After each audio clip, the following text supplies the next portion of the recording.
when God gave Moses the Torah, Moses looked at it and he said, what are these little marks on top of the letters? And God said, Moses, those are called crowns.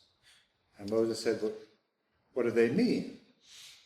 And God said, never mind. You know what Moses was like. He said, no, I really want to know. What do they mean?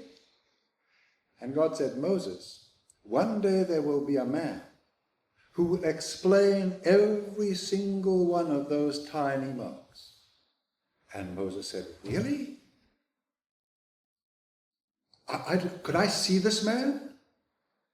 And God allowed Moses to go forward in time so that he was sitting at the back of a class that Rabbi Akiva was giving to students. And Rabbi Akiva was expounding Torah. And in the course of this, he was explaining every little mark on top of the letters, those little crowns. The thing was that as Rabbi Akiva was expounding, he didn't have the faintest idea what Rabbi Akiva was talking about. And he felt very embarrassed. All the other students were much younger than he was, and they seemed to understand. But he had no idea of what Rabbi Akiva was saying. And then one of the students put up his hand and said, Rabbi, how do you know? How do you know what those little marks mean? And Rabbi Akiva said, I know because the explanation was given to Moses at Sinai.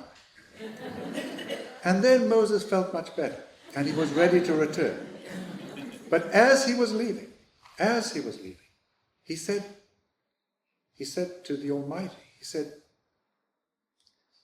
tell me, what is the end of this amazing scholar, this wise sage? What is his end? And God showed him. He saw the end, that terrible, terrible end of Rabbi Akiva, where his flesh was torn with iron rakes by the Romans. And Moses cried out, he said, how can you do that? How can you let this happen to such a holy man? And God said, Moses, be silent. Such is my decree.